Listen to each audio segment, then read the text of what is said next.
বাংলাদেশের বন্যা ভারী বৃষ্টির কারণে ভারতের পররাষ্ট্র মন্ত্রণালয়। ভারতে বিক্ষোভ দমনে স্কুল ও ইন্টারনেট সেবা বন্ধ। আওয়ামী লীগ নিষিদ্ধ চেয়ে রিটের শুনানি আজ হচ্ছে না। শেখ হাসিনার সঙ্গে ফোনালাপ, ৩১ জনের বিরুদ্ধে সাইবার ট্রাইব্যুনালে মামলা। শুনছিলেন গুরুত্বপূর্ণ সংবাদ শিরোনাম, এখন দেখুন বিস্তারিত। স্মরণকালের সবচেয়ে ভয়াবহ বন্যার কবলে পড়েছে কুমিল্লা, ফেনী, নোয়াখালী, চট্টগ্রাম ও লক্ষ্মীপুর সহ বেশ কয়েকটি জেলা।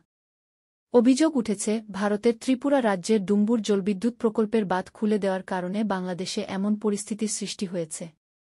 তবে বিষয়টি অস্বীকার করেছে ভারত সরকার। এতে বলা হয়, ত্রিপুরার গোমতী নদীর উজানে ডুম্বুর বাঁধ খুলে দেওয়ায় বাংলাদেশের পূর্ব সীমান্তের জেলাগুলোতে বন্যার পরিস্থিতি সৃষ্টি হয়েছে। বাংলাদেশে এমন খবর প্রচারে আমরা উদ্বিগ্ন। এটি সঠিক নয়।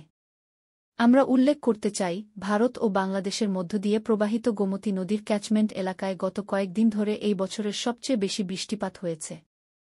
বাংলাদেশে বন্যা মূলত বাঁধের নিচের দিকের এই বৃহৎ ক্যাচমেন্টের পানির কারণে। বিবৃতিতে বলা হয়, ডুম্বুর বাঁধটি বাংলাদেশ-ভারত সীমান্ত থেকে বেশ দূরে অবস্থিত।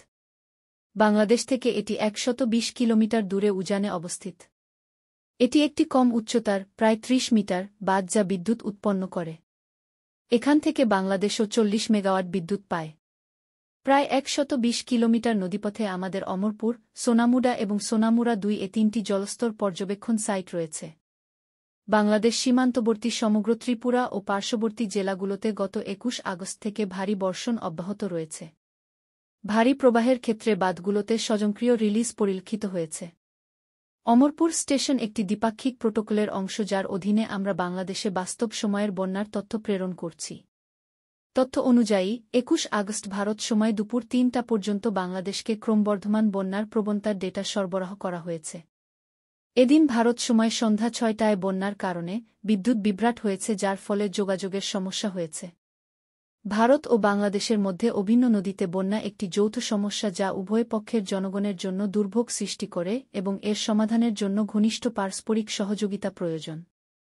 যেহেতু দুটি দেশের ৫৪টি দেশে অভিন্ন আন্তঃসীমান্ত নদী রয়েছে, তাই নদীর পানি নিয়ে সহযোগিতা আমাদের দ্বিপাক্ষিক সম্পৃক্ততার একটি গুরুত্বপূর্ণ অংশ। আমরা দ্বিপাক্ষিক পরামর্শ ও প্রযুক্তিগত আলোচনার মাধ্যমে পানি সম্পদ এবং নদীর পানি ব্যবস্থাপনার সমস্যা ও পারস্পরিক উদ্বেগ সমাধানে প্রতিশ্রুতিবদ্ধ।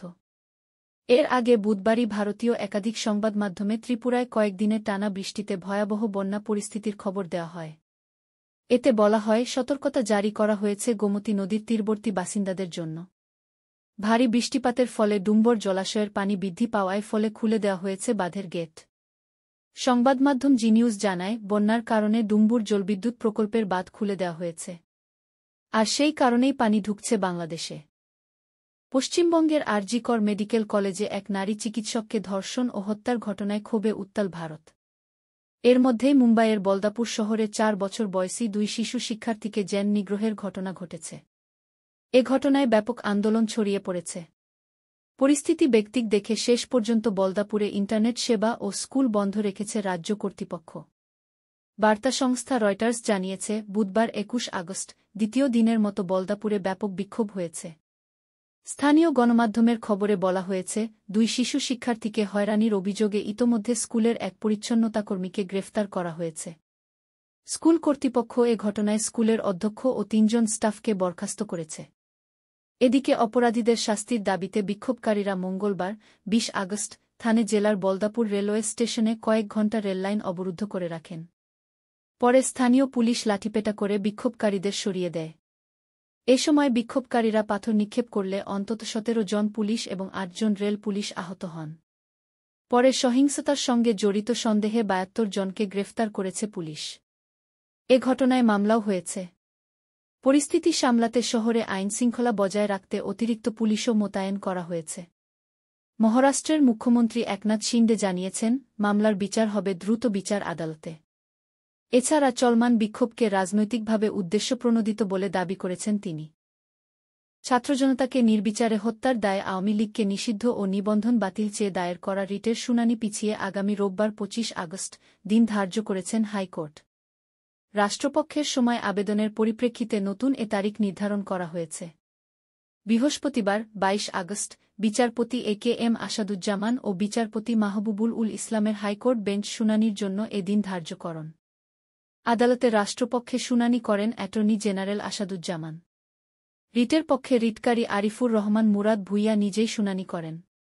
গত ১৯ আগস্ট মানবাধিকার সংগঠন সারদা সোসাইটির পক্ষে আরিফুর রহমান মুরাদ ভূঁইয়া আদালতে রিট করেন।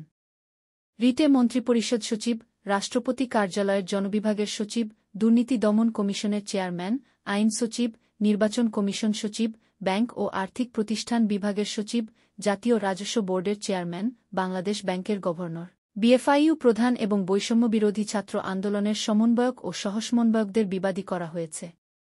রিট দায়েরের পর আরিফুর রহমান জানান, আবেদনে দেশ সংস্কারের লক্ষ্যে বর্তমান অন্তর্বর্তী সরকারের মেয়াদ সর্বনিম্ন ৩ বছর করতে, ছাত্রজনতাকে নির্বিচারে হত্যার দায়ে আওয়ামী লীগকে নিষিদ্ধ ও নিবন্ধন বাতিল, বিদেশে পাচারকৃত ১১ লাখ কোটি টাকা ফেরত আনা, যেসব প্রতিষ্ঠান পলাতক সাবেক প্রধানমন্ত্রী স্বৈরশাসক শেখ হাসিনার সেগুলোর পরিবর্তন করার নির্দেশনা চাওয়া হয়।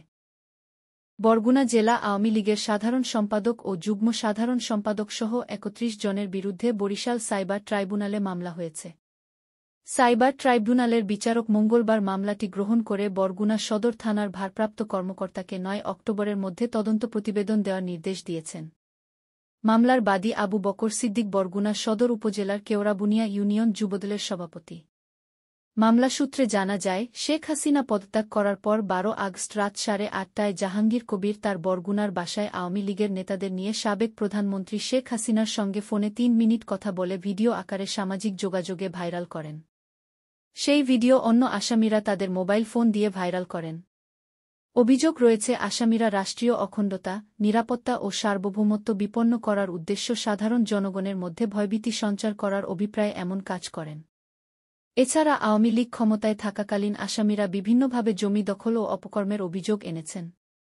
মামলার আসামিরা হলেন মো.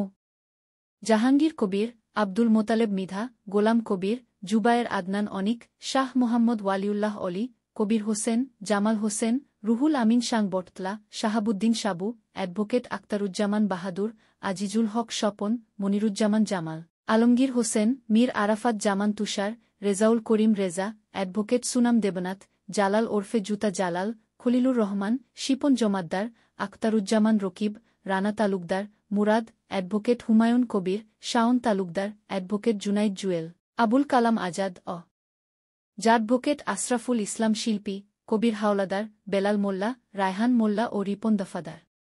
আসামি মো. জাহাঙ্গীর কবির অপর দুটি চাঁদাবাজি মামলায় জেলহাজতে আছেন। এ ব্যাপারে আসামি অ্যাডভোকেট আশরাফুল আলম শিল্পী বলেন, বাদীকে তো আমি চিনি না। এছাড়া ১২ আগস্ট আমি জেলা আওয়ামী লীগের সাধারণ সম্পাদকের বাসায় ছিলাম না।